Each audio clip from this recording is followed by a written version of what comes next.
नमः संस्कृताय नमस्कार प्रिय विद्यार्थियों, स्वागत आपका अपने YouTube चैनल समर्पण संस्कृत क्लासेस पर। जैसा कि आप सभी को पता है कि हम कर रहे हैं HTET TGT PGT संस्कृत की तैयारी, वो भी YouTube पर बिल्कुल फ्री में।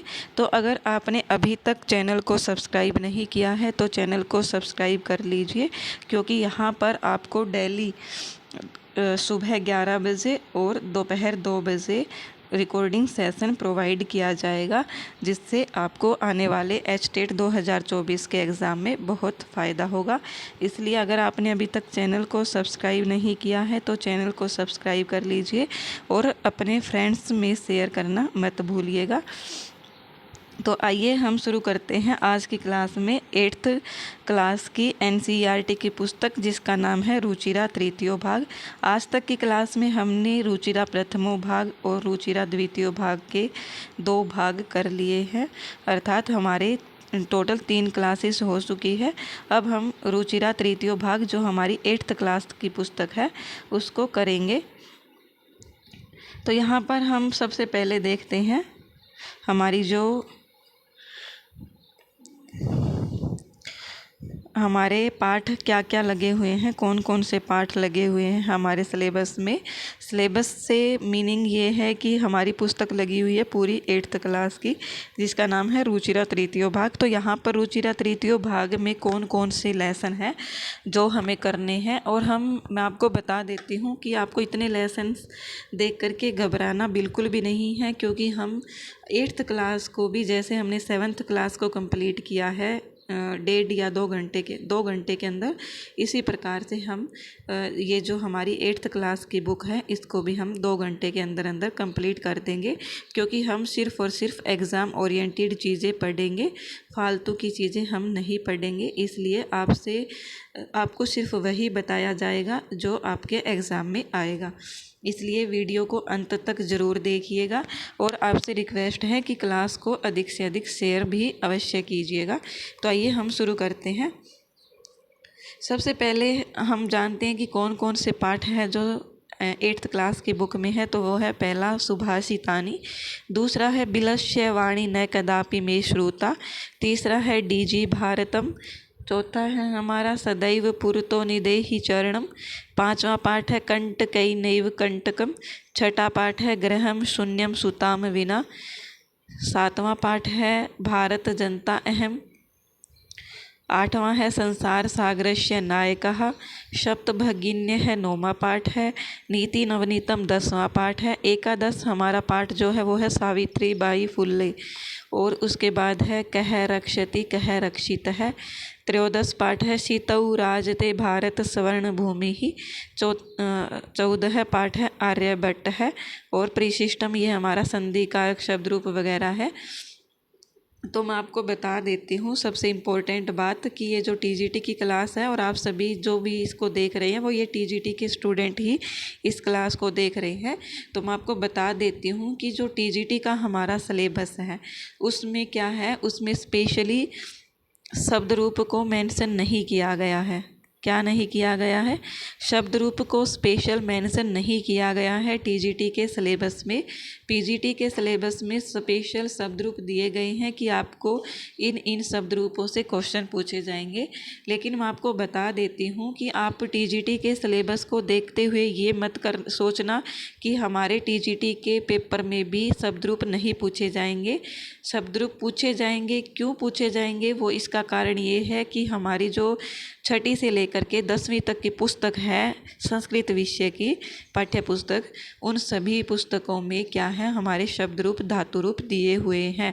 इसलिए शब्द रूप और धातु रूप हमें TGT के लिए भी पढ़ने पड़ेंगे। इसलिए आप सभी को मैं बता रही हूँ, आप फिर ये मत बोलना कि मैम हमारे TGT के एग्ज़ाम में शब्द रूप धातु रूप आए थे और आपने बताया ही नहीं। इसलिए आप ये विशेष रूप से ध्यान रखना। देख सकते हैं आप, ये हमारी 8th क्लास की बुक है, इसके अंदर भी शब्द रूप और धातु रूप दिए गए हैं। तो आइए हम सबसे पहले हमारा पाठ आता है सुभाषितानि। उस पाठ का नाम क्या है? सबसे प्रथम पाठ है हमारा सुभाषितानि। सुभाषितानि सुभाषितानि का मीनिंग यहाँ पर क्या है? सुभाषिताना अर्थात अर्थात सुंदर, भाषित अर्थात बोलना, सुंदर बोलना ही क्या है? सुंदर बोलना या सुंदर उक्ति। तो ये हमारा सुभाषितानि हो जाएगा। तानि शब्द कौन से हैं? तत् ते तानि नपुंसकलिंग का शब्द है। तो यहाँ पर सुक्ति दी गई है सुभाषितानि के अंदर, तो वो सुक्ति कौन कौन सी है उसको हम जानते हैं। तो ये है हमारी गुणा गुणगेषु गुणा भवन्ति ते निर्गुणं प्राप्य भवन्ति दोषः सुस्वादु तोया प्रभवन्ति नद्यः समुद्रम आसाद्य भवन्ति अपेयः। तो सबसे पहले तो मैं आपको इन सब की व्याकरण करवा देती हूँ। जो जो इम्पोर्टेंट है इन सभी की व्याकरण हम कर लेते हैं। सबसे पहले हमारा आता है निर्गुणम शब्द।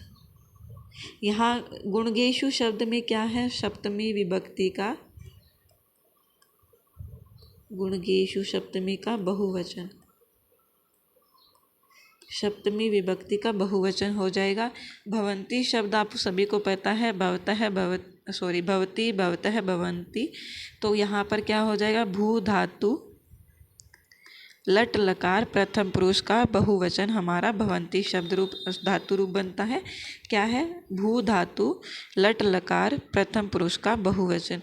और आप ये व्याकरण साथ साथ लिखते चलें, अपने नोट्स बनाते चलें, क्योंकि जो मैं ये आपको यहाँ पर लिख के दे रही होती हूँ, मेरे पास इसके अंदर इतना स्पेस नहीं होता है कि मैं आपको ये सारा एक साथ कंटेंट लिख के दे दूँ।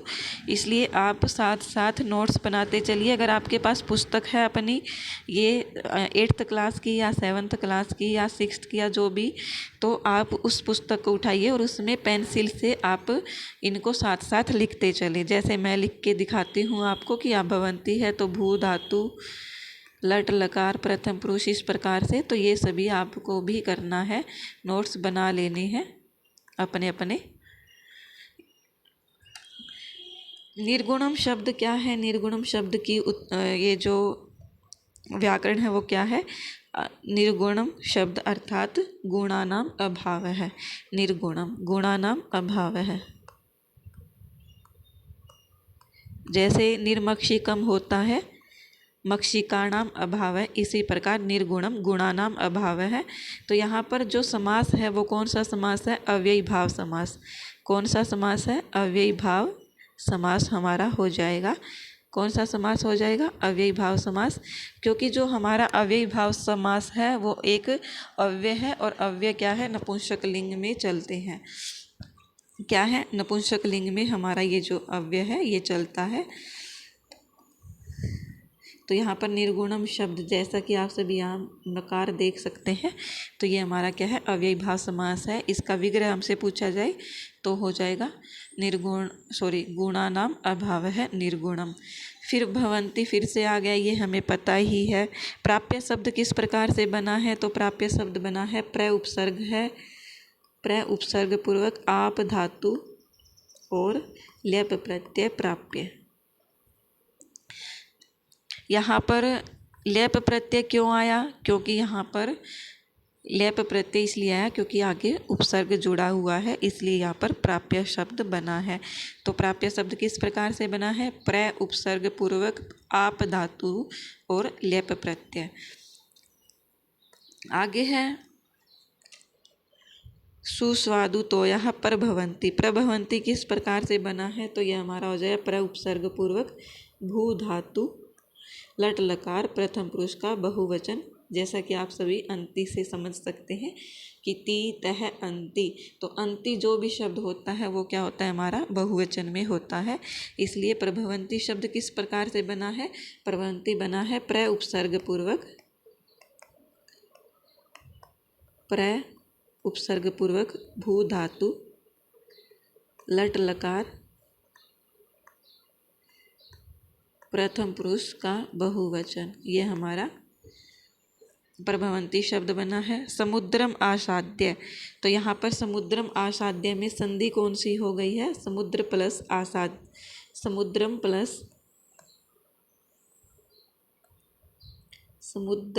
प्लस आसाद्य। तो यहाँ पर हमारी संधि कौन सी हो गई है? कोई भी संधि नहीं हुई है। ये पजल करने के लिए ही मैंने बोला है। देखो, समुद्रम आसाध्य, अगर हमारे पास यहाँ पर समुद्रम शब्द है, इसके अंदर ये जो मैं दिया हुआ है, ये जो मैं है, ये पूरा होता तो यहाँ पर संधि हो जाती, कौन सी, दीर्घ संधि। लेकिन ये जो समुद्रम शब्द है, ये समुद्र में हलंत है, मैकार, और प्लस में क्या है, आसाध्य। तो यहाँ पर क्या है, आसाध्य शब्द में ही आ है, ना कि इन दोनों को मिला करके आ हुआ है। इसलिए ये आपको विशेष रूप से ध्यान रखना है, क्योंकि ऐसे पजल करने के लिए भी हमसे प्रश्न पूछ लिए जा सकते हैं। अपेय शब्द किस प्रकार से बना है? अपेय शब्द बना है न पेहा अपेहा, अर्थात नया तत्पुरुष समास। तो यहाँ पर अगर हमसे अलंकार पूछ लिया जाए तो अलंकार होगा इसमें अर्थांतर न्यास अलंकार। किस प्रकार से पता चला? क्योंकि ये हमारी सुक्ति दी हुई है, और मैं आपको जो भी चीज़ें करवा रही हूँ NCERT को लेकर, वो सभी क्या है, सुक्ति है। इसलिए आप सभी को क्या करना है, सुक्ति है तो अर्थांतर न्यास अलंकार ही होगा, आपको चक्कर में नहीं पड़ना है। अब है कि इसमें छंद कौन सा है, तो इसमें छंद हो जाएगा हमारा उपजाति छंद। उपजाति छंद, उपजाति छंद है, ये किस प्रकार से पता चलेगा? तो ये आप अक्षर की गणना करोगे, और वो गणना करना मैं आपको जब व्याकरण करेंगे तो अच्छे से सिखाऊंगी। आइए दूसरा श्लोक देखते हैं, दूसरी सूक्ति देखते हैं। साहित्य संगीत कला विहीन है, साक्षात पशु पुच्छ विषाणहीन है, तीर्णम न खादन अपि जीवमान है, तद भाग देयम परमम पशु नाम है। तो यहाँ पर क्या कहा गया है, पहले ये देखते हैं। साहित्य संगीत कला विहीन, साक्षात पशु पुच्छ विषाणहीन, कि जो व्यक्ति क्या है, साहित्य संगीत और किसी भी प्रकार की कला से विहीन अर्थात हीन है, वह जो पशु है वह कैसा है, साक्षात प्रत्यक्ष रूप से पशु है, पुच्छ विषाणहीन। और वह कैसा पशु है, जिस पशु की ना तो पूँछ है ना ही सींग है, अर्थात बिना सींग और पूँछ वाला पशु होता है वह प्राणी, जो जिसके पास न तो साहित्य का ज्ञान है, न ही संगीत का ज्ञान है, और न ही उसके पास कोई कला है। वो व्यक्ति कैसा है, वो व्यक्ति ऐसा है कि जो पशु होता है उसके पास कम से कम सींग और पूँछ तो होता है, लेकिन वो व्यक्ति क्या है, उसके पास तो ना पूँछ है ना सींग है, वो फिर ऐसा पशु है जिसके पास ना तो पूँछ है और ना ही क्या है, सींग है। तीर्णम न खादन अपि जीवमान है, तीर्णम अर्थात तिनके को भी, खादन अपि खाते हुए, जीवमान जीवित रह रहा है, बिना तिनके खाए। तीर्णम न खादन अपि अर्थात न खाते हुए जीवमान जीवित रह रहा है, कि जो मनुष्य होता है वो तिनके को नहीं खाता है। आप सभी को पता है, चाहे कोई मूर्ख व्यक्ति हो या फिर कोई विद्वान व्यक्ति हो, अगर कोई मूर्ख व्यक्ति भी होगा तो वो भी तिनके को नहीं खाएगा। तो इसमें यही कहा गया है कि तीर्णम न खादन अपि अर्थात तिनके को न खाता हुआ भी जीवमान जीवित है। तो ये क्या है, तद भाग देयम, तद अर्थात इसलिए, ये भाग देयम भाग्य की बात है, किसके लिए, परमम पशु नाम है, पशुओं के लिए। कि जो मनुष्य है जिसके पास ना तो साहित्य का ज्ञान है, ना ही उसके पास कला का ज्ञान है, ना ही किसी संगीत का ज्ञान है, वो व्यक्ति कैसा है, वो ऐसा व्यक्ति है, मतलब उसकी पशु के साथ तुलना की गई। और वो पशु भी कैसा है, जिसके न तो पूँछ है न ही सींग है, ऐसा पशु है। फिर कहा गया है कि जो व्यक्ति होता है जो इस प्रकार की विशेषता रखता है, विशेषता से मतलब है कि जो ना तो संगीत का ज्ञान रखता है, ना ही कला का ज्ञान रखता है, ना ही साहित्य का ज्ञान रखता है, वो व्यक्ति क्या है, तिनके को न खाता हुआ जीवित रह रहा है। तो ये क्या है, पशुओं के लिए ही श्रेष्ठ बात है। अगर वो व्यक्ति तिनके भी खाता तो इससे क्या होता कि पशुओं का जो भोजन है वो भी समाप्त हो जाता, इसलिए इसमें ऐसा कहा गया है, ये आपको ध्यान रखना है। अब हम इसका व्याकरण करते हैं। आई होप आप सभी समझ गए होंगे, और कोई चीज़ नहीं समझ में आती है तो आप मुझे कमेंट करके अवश्य बताइएगा, ताकि मैं आपको वो जो दूसरी क्लास होगी तो एक बार उसको रिवाइज़ कर दूँगी, क्योंकि मेरा मेन पर्पज़ है आप सभी को कि सभी चीज़ें जो भी मैं करवा रही हूँ वो आपको अच्छे से समझ में आ जाए। तो यहाँ पर छंद है वो हमारा उपजाति ही होगा। कौन सा छंद होगा, उपजाति छंद हमारा हो जाएगा। और क्या है, इंद्र वज्रा छंद भी इसके अंदर होगा। कौन सा छंद, इंद्र वज्रा और उपजाति दोनों छंद इसके अंदर होंगे। अलंकार कौन सा है, तो ये हमने जान ही लिया, अर्थांतर न्यास अलंकार होगा इसमें। साक्षात पशु शब्द यहाँ पर दिया हुआ है, इसमें क्या है, साक्षात पशु, यहाँ पर रूपक अलंकार हो जाएगा। अगर हमसे अलंकार पूरी सुक्ति दे करके पूछा जाए कि कौन सा अलंकार है, तो हमें ये पता होना चाहिए कि इसके अंदर अर्थांतर न्यास अलंकार है। और सिर्फ साक्षात पशु शब्द दे करके पूछा जाए या अंडरलाइन कर दिया जाए कि इसमें कौन सा अलंकार है, तो ये हो जाएगा रूपक अलंकार। जीवमान है शब्द है, यहाँ पर जीवमान है शब्द में क्या है, सानच प्रत्यय होगा। कौन सा प्रत्यय, जीव प्लस सानच, जीवमान है बनेगा, जीव प्लस सानच जीवमान है। ये व्याकरण है हमारी, और इसमें इम्पोर्टेंट कुछ नहीं है जानने का। फिर आता है हमारा तीसरा, लुब्धस्य नश्यति यश है, पिशुनस्य मैत्री, नष्ट क्रियस्य कुलम अर्थपरस्य धर्म है, विद्या फलम व्यसनीन है, कृपणस्य सौख्यम, राज्यम प्रमत्त सचिवस्य नराधिपस्य। तो यहाँ पर क्या कहा गया है, यहाँ पर बोला गया है कि लुब्धस्य शब्द में सबसे पहले तो ये है कि लुब्धस्य शब्द में षष्ठी विभक्ति का एक वचन है। तो यहाँ पर क्या है कि लोभी व्यक्ति की, लुब्धस्य अर्थात जो लालची होता है, लोभी होता है, उसका क्या है, नश्यति यश है, उसका जो है यश अर्थात जो कीर्ति होती है, जो उसका सम्मान होता है, यश होता है, जो उसकी प्रसिद्धि होती है, वो क्या हो जाती है, नश्यति नष्ट हो जाती है। अर्थात कोई व्यक्ति, जैसे अगर कोई राजा बन गया और वो राजा बन करके भी लोभ कर रहा है, लालच कर रहा है धन के प्रति, तो इससे क्या होगा, उसका यश जो है वो क्या होगा, नष्ट हो जाएगा। पिशुनश्य, पिशुनश्य कौन होता है, पिशुन वो होता है जो चुगली करता है, चुगलखोर जिसको बोलते हैं, चुगली करने वाला पिशुन होता है। तो उसकी क्या हो जाती है, मैत्री, मित्रता नष्ट हो जाती है। क्या हो जाता है, मित्रता नष्ट हो जाती है। नष्ट क्रियस्य कुलम अर्थपरस्य धर्म है। तो यहाँ पर क्या है, नष्ट क्रियस्य, नष्ट क्रियस्य अर्थात नष्ट क्रियस्य कुलम अर्थात जो व्यक्ति क्या है, कोई भी कार्य नहीं करता है। नष्ट अक्रियस्य अर्थात जो कोई कार्य नहीं करता है, उसका कुलम कुल नष्ट है, नष्ट हो जाता है। अर्थप्रश्य धर्म है अर्थात क्या है कि जो लालची व्यक्ति है, अर्थ के प्रति जो लालच करता है, धन के प्रति जो लालच करता है, उसका क्या नष्ट हो जाता है, धर्म है, धर्म नष्ट हो जाता है। विद्या फलम व्यसनीन है, विद्या फलम अर्थात विद्या के प्रति बुरी लत वाले का विद्याफल नष्ट हो जाता है। व्यसनीन है कौन होता है, जो जुआ वगैरह खेलते हैं, जो नशा करते हैं, उसको व्यसनीन है कहा जाता है। तो यहाँ पर क्या कहा गया है कि व्यसनीन है, व्यसनीन व्यक्ति का विद्या फल नष्ट हो जाता है। कृपणस्य सौख्यम, कृपणस्य शब्द क्या है, कृपणस्य अर्थात कृपण कौन होता है, कृपण होता है जो कंजूस व्यक्ति है। कौन होता है कृपण, कृपण होता है जो कंजूस व्यक्ति, उसका सौख्यम अर्थात सुख नष्ट हो जाता है। कि अगर कोई व्यक्ति अपने जीवन में किसी भी प्रकार की कंजूसी करता है तो उसका क्या हो जाता है, सुख नष्ट हो जाता है। राज्यम प्रमत्त सचिवस्य, राज्यम प्रमत्त सचिवस्य क्या है यहाँ पर कि प्रमत्त अर्थात जो अपने कार्य में प्रमत्त करता है, आलस्य करता है, ऐसे सचिव की राज्यम राज्य का क्या हो जाता है, नष्ट हो जाते हैं। ऐसे राज्य नराधिपस्य, नराधिप क्या होता है यहाँ पर, राजा का राज्य नश्यति नष्ट हो जाता है। कि ऊपर की जो विशेषता बताई गई है वो हमसे इस प्रकार से भी पूछी जा सकती है। जैसे ये दिया हुआ है कि डैश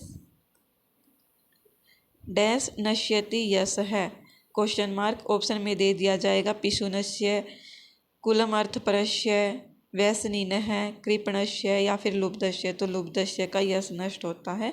इस प्रकार से ये हमें पता होना चाहिए। इसके बाद हमारा इसमें जो छंद है वो कौन सा छंद है, तो मैं आपको छंद की एक बार इसमें गणना करके बताती हूँ। देखो छंद की गणना करते हैं, 1 2 3 4 5 6 7 8 9 10 11 12 13 14। इसमें 14 अक्षर है और 14 अक्षर पर हमारा एकमात्र छंद होता है कौन सा, वसंत तिलका। बिल्कुल इजी है छंद छांटना। वसंत तिलका। बिल्कुल इजी तरीके से हम इसको करेंगे। तो अगर आपने अभी तक चैनल को सब्सक्राइब नहीं किया है तो कृपया करके चैनल को सब्सक्राइब अवश्य कर लीजिएगा, क्योंकि मैं आप सभी के लिए इतनी मेहनत कर सकती हूँ तो आपके पास तो सिर्फ़ और सिर्फ सब्सक्राइब करने का ही है, क्योंकि इससे फ़ायदा आपको ही होने वाला है। अगर आप वीडियो नहीं देखोगे तो मेरा नुकसान नहीं होगा, लेकिन आपका हो सकता है, क्योंकि ये वीडियो आपके लिए बनाई गई है, ना कि मेरे लिए। इसलिए मैं आपको पहले से ही बोल रही हूँ कि आप अच्छे से अध्ययन करें और एस्टेट को अच्छे से क्वालिफाई करें। और आप जब मुझे कमेंट करोगे कि मैम आपकी वजह से हमारा एस्टेट क्वालिफाई हो गया है, टीजीटी भी हो गया है, पीजीटी भी हो गया है, तो ये ही एक टीचर के लिए बहुत बहुत बहुत सम्मानजनक बात होती है। तो आप मुझे कमेंट अवश्य कीजिएगा अगर मैं आपके लिए थोड़ा सा भी फ़ायदा प्रोवाइड करती हूँ आपके एस्टेट को क्वालिफाई करने में। तो यहाँ पर अब हमने छंद जान लिया। इसके अंदर कौन सा छंद है? वसंत तिलका छंद है, क्योंकि इसमें 14 अक्षर है और 14 अक्षर पर सिर्फ एकमात्र हमारा छंद होता है, जिसका नाम है वसंत तिलका। अब अलंकार है। अलंकार हम सभी को पता है, अलंकार इसमें आता है अर्थांतर न्यास अलंकार, क्योंकि यहाँ पर जो अलंकार है वो है सुक्ति दी गई है, इसलिए यहाँ पर अलंकार यही दिया गया है। यहाँ पर लुब्धस्य शब्द में षष्ठी का एक वचन है। इसी प्रकार पिशुनस्य में भी, नष्ट क्रियस्य में भी, कुलम अर्थ परस्य में भी और प्रमत सचिवस्य नराधिपस्य, इन सभी में षष्ठी का एक वचन दिया गया है यहाँ पर। और विद्या फलम क्या है? विद्यायाः फलम, विद्या का फल। यहाँ पर षष्ठी का तत्पुरुष समास हो जाएगा हमारा। क्या हो जाएगा? विद्या फलम शब्द में षष्ठी तत्पुरुष समास।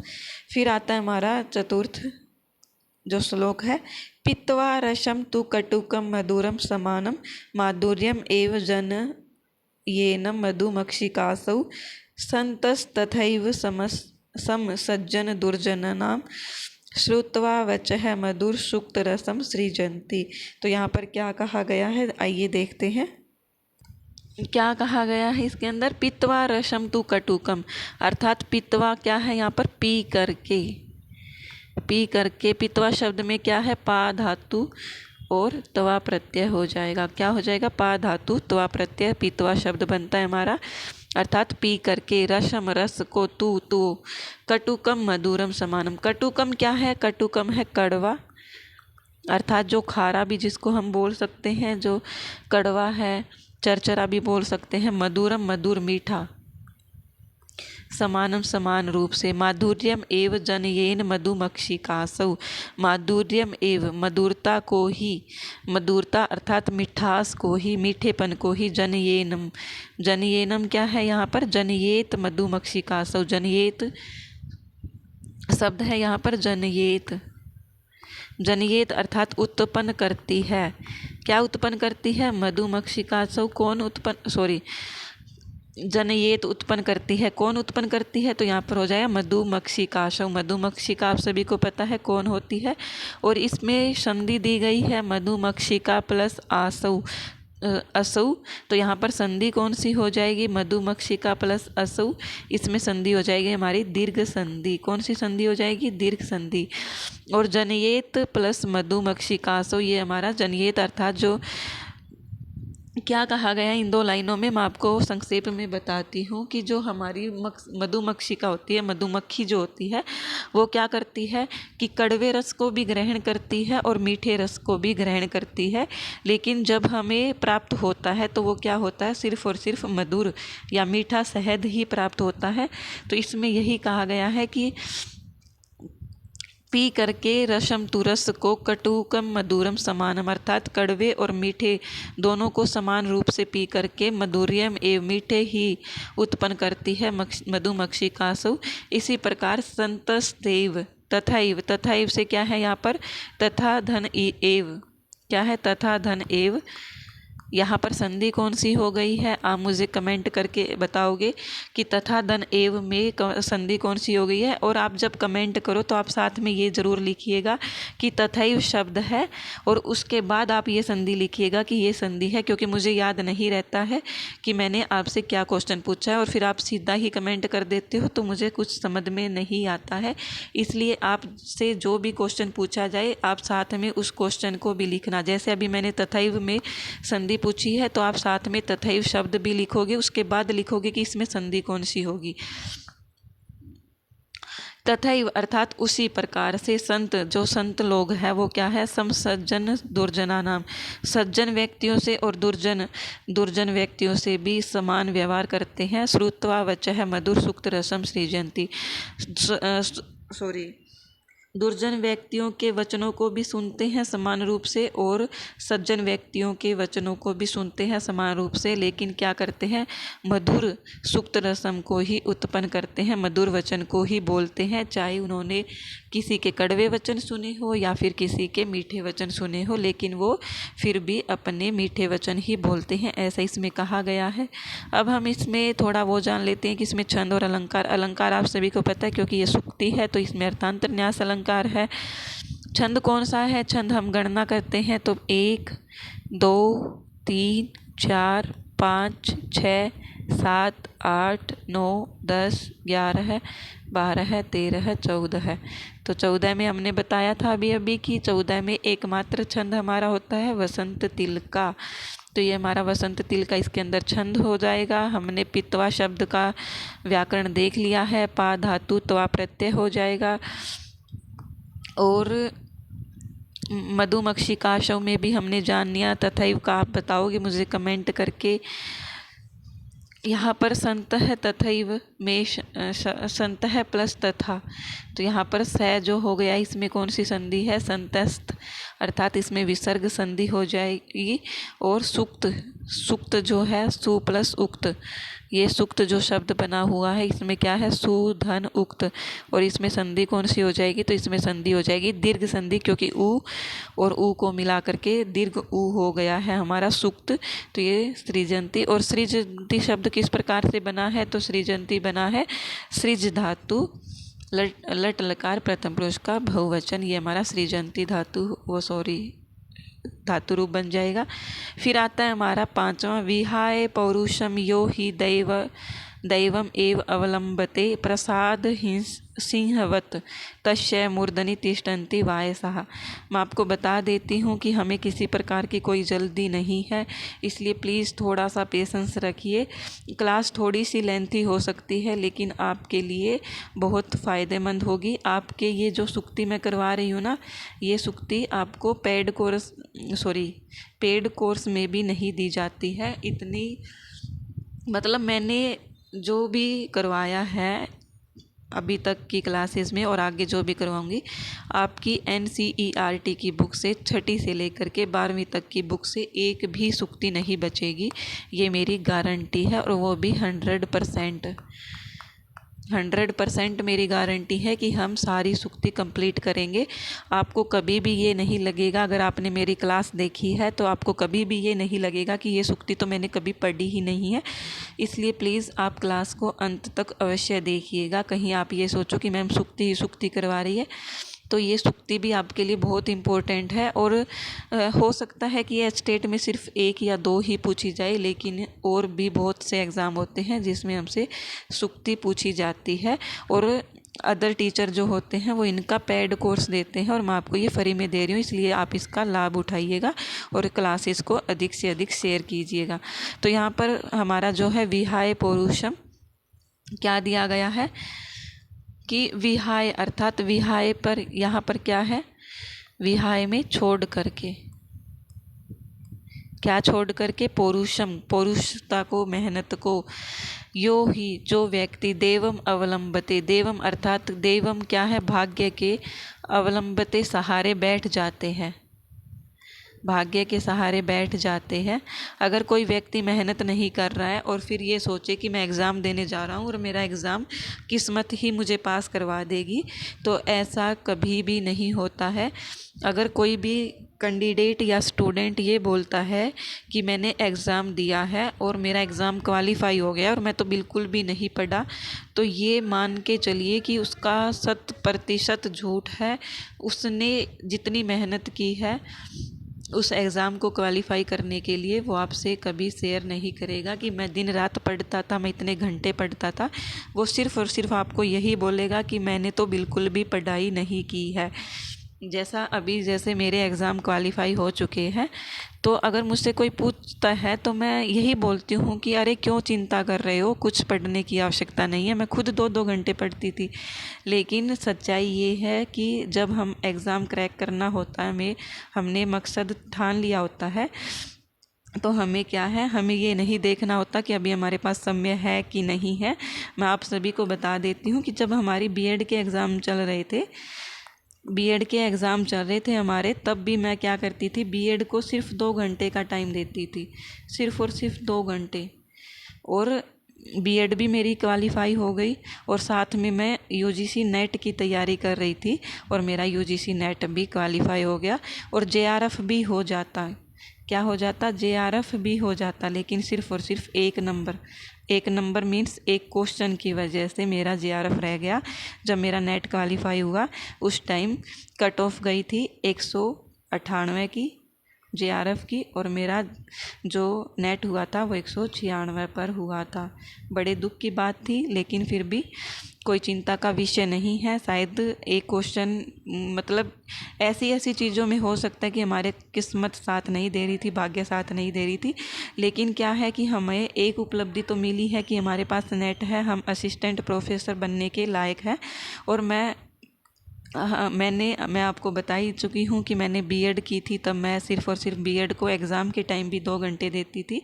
उससे पहले मैंने कभी बुक्स उठाई नहीं थी, क्योंकि जब हम नेट की तैयारी कर रहे होते हैं ना, मैं आपको बता देती हूँ, अगर आप साथ में बीएड कर रहे हैं और नेट की तैयारी कर रहे हैं या स्टेट की कर रहे हैं, तो क्या होता है कि जब हम नेट की तैयारी कर रहे हैं और नेट में हमारा इतना सिलेबस है, पूरा का पूरा पार्ट है, तो आप सभी को पता है कि अगर हम साहित्य की बुक को ही उठा करके चले तो हमारे साहित्य की बुक ही टोटल अगर हम सारी पुस्तक मिला करके चले तो 400 प्लस पुस्तक हमारी नेट के सिलेबस में लगी हुई है। तो अगर हम 400 प्लस पुस्तक है तो 400 दिन पहले हमें शुरू करनी पड़ेगी इस हिसाब से। तो अगर हम नेट की तैयारी कर रहे हैं तो हमें क्या हो जाता है कि जब हम एक पुस्तक डेली करते हैं, तब भी हमें क्या हो जाता है, पुस्तक याद करने की, पूरी बुक को याद करने की आदत हो जाती है। और फिर क्या होता है कि हमें जो बीएड की एक बुक है ना, बीएड की एक बुक, जैसे हमारा कल एग्ज़ाम है और वो बीएड की एक बुक है, वो हमें 3 घंटे में, 2 घंटे में ही हम कवर कर देते हैं और हमें ये लगने लग जाता है कि हाँ, हमने बीएड की तैयारी कर ली है। इसलिए आपको सिर्फ और सिर्फ बीएड पर ही फोकस नहीं करना है, आप साथ साथ अपना नेट, एचटेट, सीटेट ये भी क्वालिफाई करते चले। इससे क्या होगा कि आपका जो सीटेट है, एचटेट है, नेट है, वो जल्दी क्वालिफाई होगा। अगर आप बाद में ये सोच रहे हो कि मैं अभी तैयारी नहीं करूँगी, पहले मैं बीएड कर लेती हूँ फिर करूँगी, तो ये आप बहुत बड़ी गलती कर रहे हो। इसलिए आप सभी साथ साथ तैयारी करते रहें, साथ साथ बीएड को भी टाइम देते रहें। विहाय पौरुषम यो ही देव अवलंबते, यहाँ पर कहा गया है कि अगर कोई व्यक्ति अपने पौरुषम अर्थात कार्य को छोड़ करके सिर्फ और सिर्फ भाग्य के सहारे बैठ जाता है तो वो किस प्रकार से है। तो इसमें तुलना की गई है कि प्रसाद सिंहवत, प्रसाद अर्थात महल में सिंह के समान, सिंहवत में अर्थात सिंह के समान। प्रसाद क्या होता है? प्रसाद यहाँ पर महल होता है, कहीं प्रसाद खाने वाली समझ लो, प्रासाद महल होता है। तो क्या कहा गया है कि महल में सिंह के समान, तस्य मूर्धनि तिष्ठन्ति वायसः, तस्य मूर्धनि तिष्ठन्ति वायसः। यहाँ पर क्या है कि जिस प्रकार महल में शेर बैठा हुआ होता है शोभा देने के लिए, कि जैसे हम घर में भी कुछ ले आते हैं कि ये हम चिड़िया ले आए, हम मोर ले आए, हम मतलब कौआ तो कोई नहीं लेकर के आता, कोई गुलदस्ता वगैरह ले आए या कुछ भी ले आए, तो इससे क्या होगा कि वैसे हम शेर को देखते ही डर जाते हैं, भाग जाते हैं, कोई उसके पास नहीं आता, क्योंकि शेर को जंगल का राजा कहा जाता है, सब उससे डरते हैं। लेकिन अगर वो शेर महल के अंदर बैठा हुआ है, और वो महल के अंदर ऐसे ही नहीं बैठा हुआ, वो मूर्ति बनी हुई है, कहीं आप सोचो ओरिजिनल शेर बैठा हुआ है, नहीं नहीं, ये जो जैसे हमारा महल है इसके अंदर मूर्ति बनाई गई है शेर की, ये हमारा शेर बेटा है, ये नीले कलर का हमारा शेर बैठा हुआ है, तो ये मूर्ति बनाई गई है, और इस मूर्ति के ऊपर क्या है, कौवे बैठे हैं, और वो बींट करके चले जाते हैं, इसके सर के ऊपर बींट करके चले जाते हैं, बैठ करके चले जाते हैं, लेकिन शेर कुछ नहीं कर पाता। इसी प्रकार से कहा गया है कि अगर कोई भी व्यक्ति सिर्फ और सिर्फ भाग्य के सहारे बैठता है तो वो इसी प्रकार से बैठ जाता है जैसे ये शेर बैठा हुआ है, उसके ऊपर कोई भी बींट वगैरह कुछ भी करके चला जा सकता है, वो कुछ नहीं कर सकता है। इसलिए हमें अपनी मेहनत करते रहना चाहिए। आगे है श्लोक संख्या 6। पुष्प पत्र फल छाया मूल वल्कल दारुभिः धन्या महीरुहा येषां विमुखम यान्ति नार्तिनः। तो यहाँ पर क्या है कि पुष्प पत्र फल छाया मूल वल्कल दारुभिः, तो यहाँ पर क्या कहा गया है, क्या कहा गया है इसके अंदर। वैसे ये कोई इम्पोर्टेंट सूक्ति नहीं है, बस आप एक बार इसकी हल्की सी व्याख्या देख लीजिए।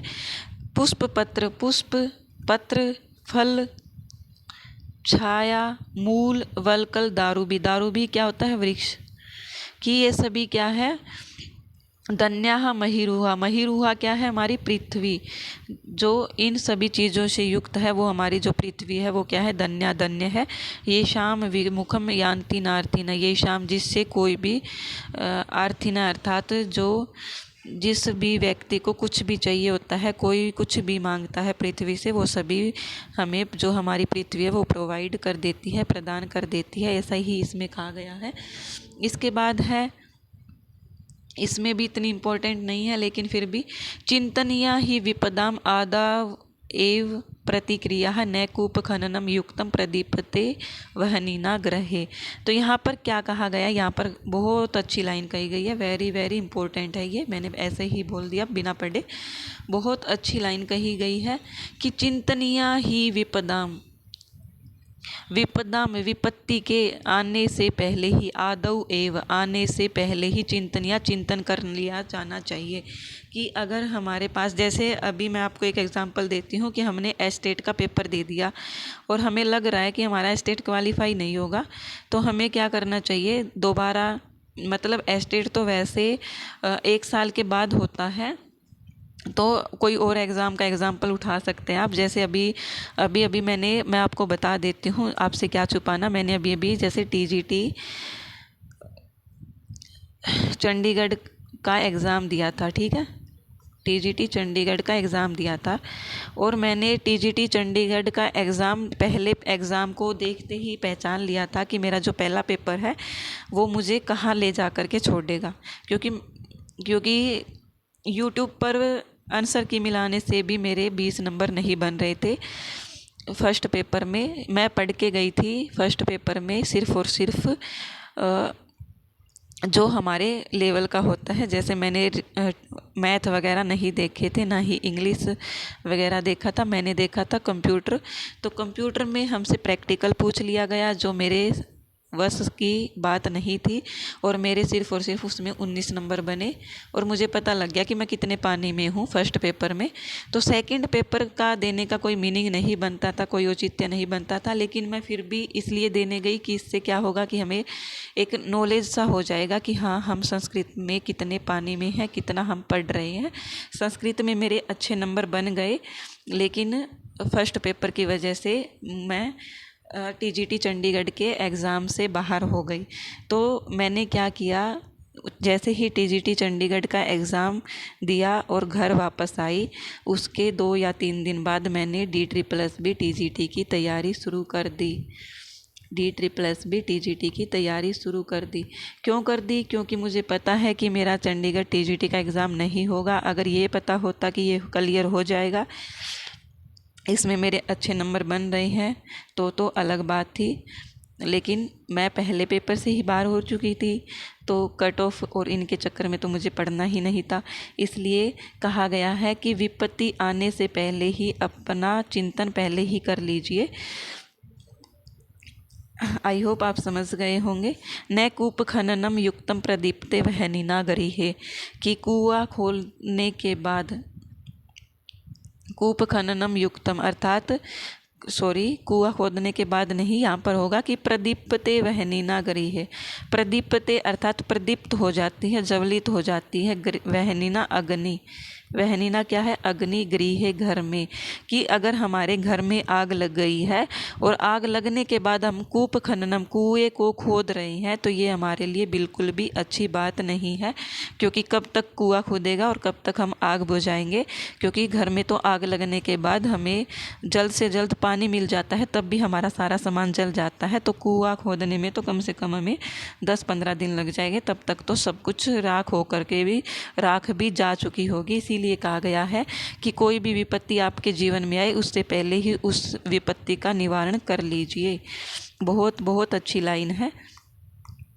और ये हमारा क्या है, सुभाषितानी जो हमारा पाठ था पहला, वो ख़त्म हो चुका है। अब आता है हमारा दूसरा पाठ। दूसरा पाठ आता है जिसका नाम है बिलस्य वाणी न कदापि मे श्रुता। क्या है? बिलस्य वाणी न कदापि मे श्रुता, अर्थात बिल की वाणी जो है वो कभी भी मेरे द्वारा नहीं सुनी गई है। इसमें कहानी क्या है ये मैं आपको बता देती हूँ। एक सिंह होता है जिसका नाम होता है खरनखर। क्या नाम होता है शेर का? खरनखर नाम। और वो शेर क्या करता है,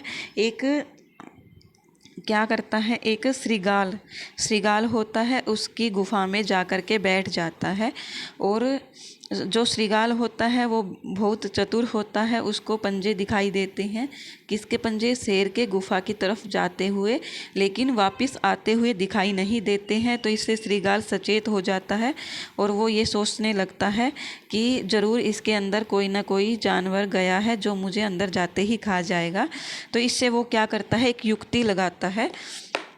और युक्ति लगा करके क्या कहता है कि हे गुफा, कि मैं तो जब डेली शाम को घर लौटता हूँ, वापस गुफा में आता हूँ, तो तू मुझे आवाज़ दे करके पुकारती है।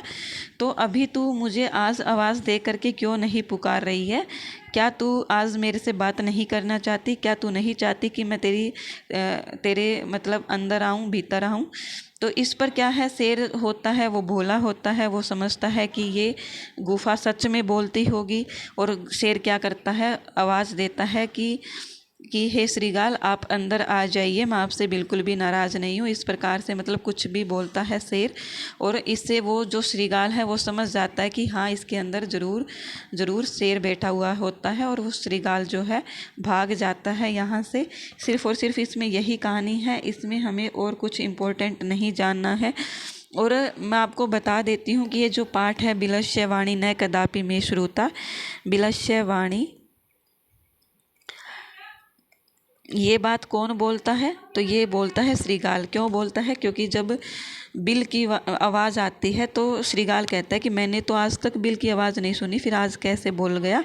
तो वो समझ जाता है कि यहाँ पर शेर बैठा हुआ है। तो यहाँ पर लिखा गया बिलस्य वाणी न कदापि मे श्रुता। तो ये पूछा जा सकता है कि ये जो है, ये कहानी है, ये कहाँ से ली गई है? तो ये ली गई है पंचतंत्र के तीसरे तंत्र काकोलूकियम से ली गई है। कहाँ से ली गई है ये आप नोट्स में लिख लीजिएगा, यहाँ पर स्पेस नहीं है। पंचतंत्र के पंचतंत्र जो किसकी रचना है? विष्णु शर्मा की रचना है। उस पंचतंत्र के तीसरे तंत्र से ली गई है जिसका नाम है काकोलूकियम। क्या नाम है? काकोलूकियम नाम है। इसके बाद हमारा आगे पाठ आता है, पाठ नंबर 3 में कुछ भी इम्पोर्टेंट नहीं है। पाठ नंबर 3 में सिर्फ और सिर्फ पाठ नंबर 3 का नाम बता देती हूँ मैं, डीजी भारतम है। डीजी भारतम से यहाँ पर क्या है कि जो आजकल हमारा डिजिटल इंडिया चला हुआ है, सब कुछ डिजिटल हो रहा है। चाहे वो पेमेंट करनी हो इधर से उधर, चाहे हमें मतलब कोई भी कार्य करना हो, चाहे हमें बिल पेमेंट करनी हो, रिचार्ज करना हो, सब कुछ क्या हो रहा है? डिजिटल हो रहा है। तो इसमें सिर्फ और सिर्फ यही बताया गया है कि हम कहाँ से कहाँ तक कर पहुँच गए हैं डिजिटल दुनिया में। इसके बाद हमारा जो पाठ आता है वो पाठ है पाठ नंबर 4, जिसका नाम है हमारा सदैव पुरतो निदेहि चरणम। पाठ का नाम क्या है? सदैव पुरतो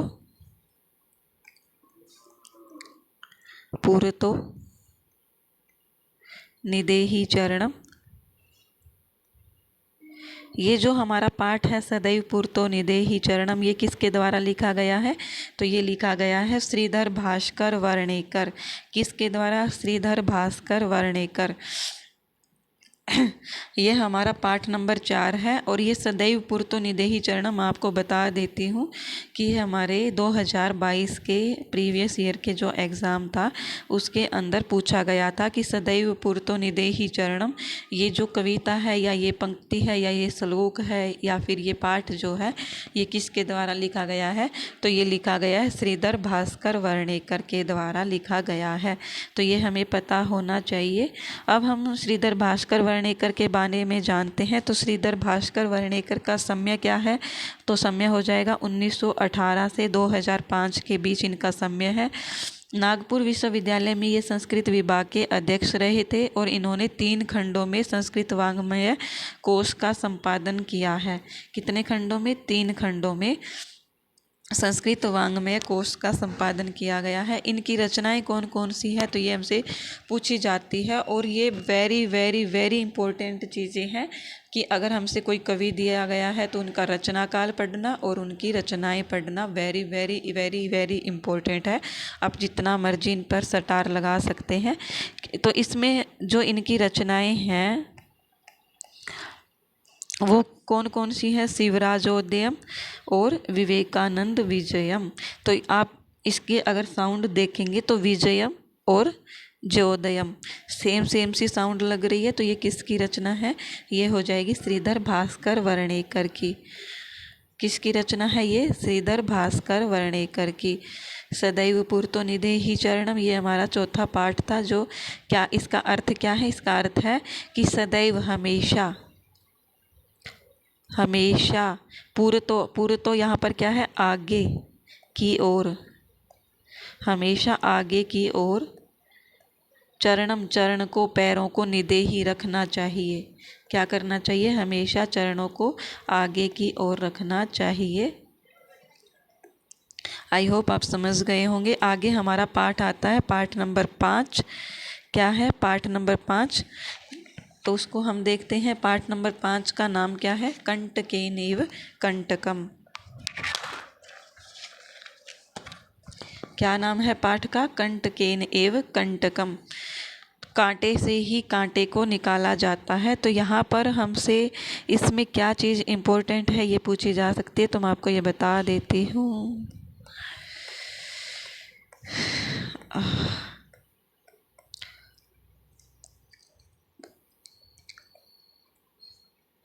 क्या इम्पोर्टेंट है? पंचमः पाठ में हमें क्या क्या जानना चाहिए? तो ये मैं आपको बता देती हूँ कि पंचमः पाठ में कंटकेन एव कंटकम इसका नाम है। कंटकेन एव कंटकम अर्थात कांटे से ही कांटे को निकाला जाता है। कि अगर हमारे पैर में या कहीं पर भी कोई कांटा चुभ गया है तो हम उस कांटे को कोई भी सॉफ्ट चीज़ से नहीं निकाल सकते हैं। उसको किससे निकाल सकते हैं? कोई पैनी या तीखी चीज़ से ही उसको निकाल सकते हैं। तो इसीलिए कहा गया कि कंटकेन एव कंटकम। तो यहाँ पर क्या है कि हमें जानने के लिए क्या करना है कि मुख्यतः यह जो है, ये जो पाठ है ये गोंड राजाओं के द्वारा, जो गोंड राजा थे उनके द्वारा ये लिखा गया या गाया गया ये पाठ है गोंड राजाओं के द्वारा। और इनकी जो पुस्तक है, इन गोंड राजाओं की जो पुस्तक है उस पुस्तक का नाम क्या है? तो इसका नाम है जनगढ़ कलभ। क्या नाम है? जनगढ़ कलभ। ये हमें पुस्तक पता होना चाहिए, ये हमसे प्रश्न में पूछा जा सकता है। जनगढ़ कलभ। और ये जो ऊपर कथा दी गई है अर्थात कंटकेन एव कंटकम, इसमें जो कथा दी गई है इस कथा के अंदर जो इस कथा का जो रचयिता है वो कौन है? इसका जो लेखक है वो कौन है? उदयन वाजपेयी। कौन है? उदयन वाजपेयी। अगर हमसे पूछा जाए कि कंटकेन एव कंटकम जो है, कंटकेन एव कंटकम जो कथा दी गई है हमें, वो कथा किसके द्वारा लिखी गई है? तो वो हो जाएगा हमारा उदयन वाजपेयी। किसके द्वारा? कंटकन उदयन। सेम सेम सी साउंड है, इससे आप याद रख सकते हैं, कंटकन उदयन। यहाँ पर इस प्रकार से आप इसको याद रख सकते हैं। और इस पाठ के अंदर कहानी क्या दी गई है? तो इसके अंदर जो वनों में रहते हैं उन जीव जंतुओं के बारे में कहानी दी गई है। कहीं तो बंदर कुछ बोलता है, कहीं हिरण कुछ बोलता है, कहीं कुछ। जो शेर होता है वो क्या है कि वो सभी पर राज करता है। तो इस पर क्या है कि जब शेर कष्ट में फंस जाता है तो कोई भी उसकी रक्षा नहीं करता है। क्षमा करना, ये कहानी नहीं है इसके अंदर। इसके अंदर कंटकेन एव कंटकम पाठ के अंदर कहानी ये है कि एक व्याध होता है जो क्या करता है, खेत में जाता है और जाल बिछा हुआ होता है और वो उस जाल में फंस जाता है। उसके बाद जब शिकारी, जो शिकार करने वाला होता है, वो वहाँ आता है तो वो कहता है कि अब तो तुझे मैं पका करके खाऊंगा, या फिर तुझे मतलब जिंदा नहीं छोड़ूंगा, ना ही मैं तुझे इस जाल से आज़ाद करूंगा। तो इस पर वो कहता है कि मुझे प्यास लगी है, मुझे ये लगी है। तो वो शिकारी क्या है, उसकी बातों से पिघल जाता है और वो जैसे ही उस बाघ को निकालता है तो वो शिकारी को मार देता है। फिर कहता है कि जो सुधारता है, अर्थात जो भूख से पीड़ित है, उस व्यक्ति के लिए कोई भी कार्य क्या है, अनर्थ नहीं है। अर्थात सब कुछ स्वार्थ के अंदर ही सीमित है, सब कुछ स्वार्थ के अंदर ही सन्निहित है, ऐसा इसमें कहा गया है। इससे ज़्यादा इसमें हमें कुछ नहीं जानना है, कुछ इम्पोर्टेंट नहीं है इस लेसन के अंदर। आगे हमारा पाठ आता है, छठा पाठ, जिसका नाम है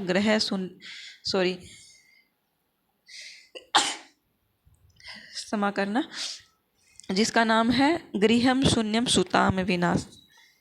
पाठ का नाम क्या है? सातवां पाठ छठा पाठ जो हमारा आता है, षष्ठ है पाठ है, गृहम शून्यम सताम विना। छठे पाठ का नाम क्या है? गृहम शून्यम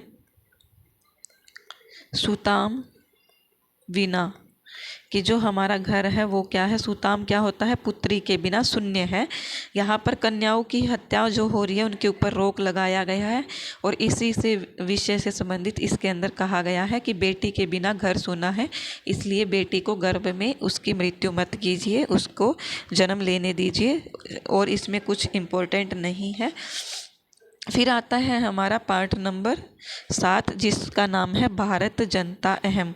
पाठ नंबर 7 सप्तमः पाठ है, इसका नाम क्या है? इसका नाम है भारत जनता अहम।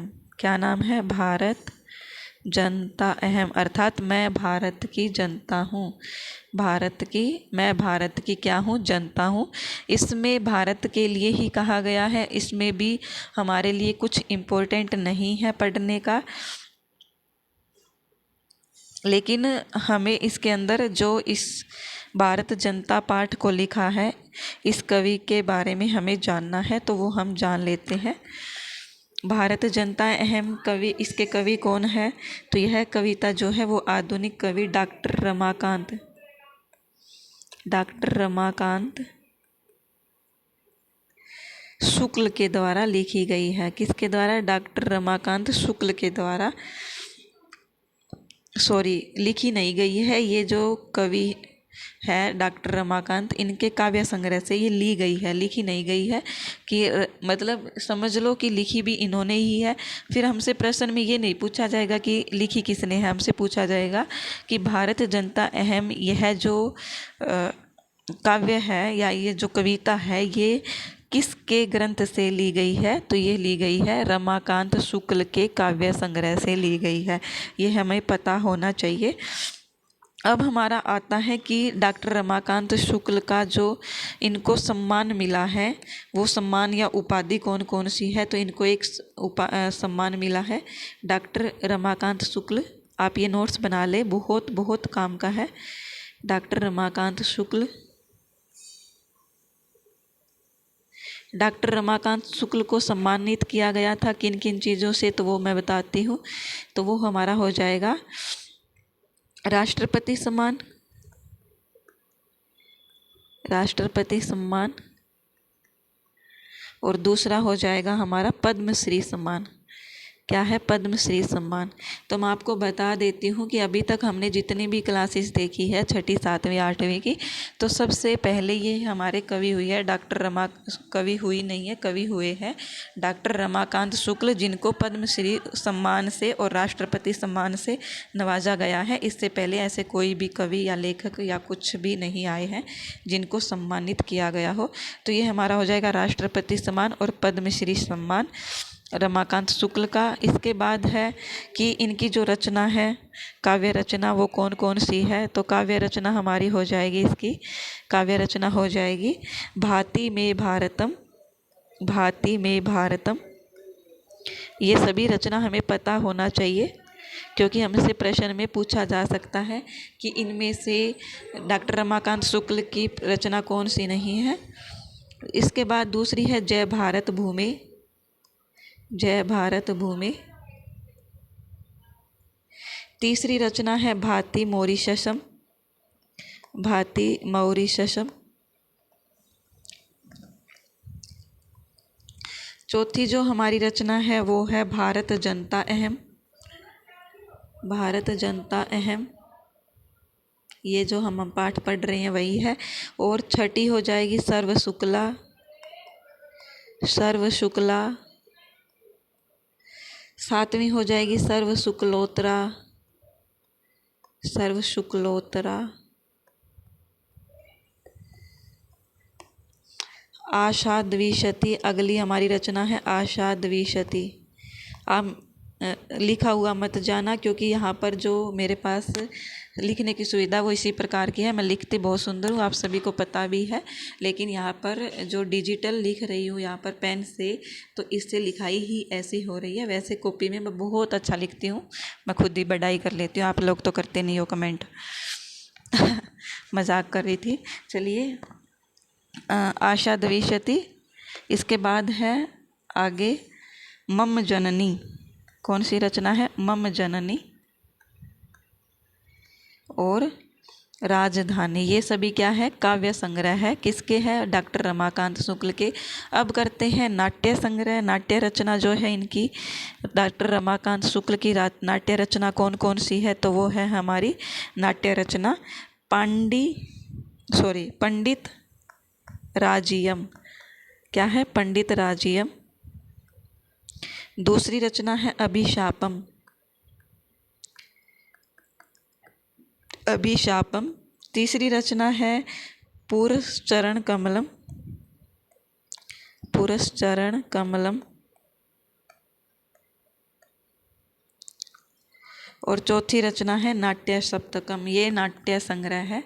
तो ये हमें विशेष रूप से पता होना चाहिए। हमसे ये भी पूछा जा सकता है कि इनमें से डॉक्टर रमाकांत शुक्ल का काव्य संग्रह कौन सा नहीं है, या फिर नाटक रचना कौन सी नहीं है। तो नाट्य रचना 4 है, पंडित राजियम, अभिशापम, पुरश्चरण कमलम, नाट्य सप्तकम। और ये जो हमारी काव्य रचना है ये कौन कौन सी है? भाति में भारतम, जय भारत भूमि, भाति मॉरिशसम, भारत जनता हेम, सर्व शुक्ला, सर्व शुक्लोत्तरा, आशा द्विशती, मम जननी, राजधानी। तो आप सभी को पता होना चाहिए। देखो, आपको ऐसे याद नहीं रहता तो आप इसको ऐसे भी याद रख सकते हो कि ये जो सभी रचनाएं हैं ये भारत पर या फिर भारत भूमि की जय बोलने पर, या भारत की मैं जनता हूँ, मतलब सभी रचनाओं में लगभग क्या चल रहा है कि जो रचनाएं हैं सभी में भारत के बारे में, राजधानी के बारे में, जननी अर्थात जो हमारी भारत भूमि है वो हमारी जननी ही है। और ये सभी क्या है? तो ये सभी हमारी क्या है? रचनाएं हैं जो वेरी इंपॉर्टेंट है। और आप इसको इसी प्रकार से याद रख सकते हैं कि जो भारत से रिलेटेड जितनी भी रचनाएं हैं वो सभी डॉक्टर रमाकांत शुक्ल की रचनाएं हैं। आज की क्लास हम यहीं तक करेंगे, बाकी की क्लासेस हम कल करेंगे। ठीक है, बने रहे हमारे साथ इसी चैनल पर। धन्यवाद, नमस्कार, सत श्री अकाल।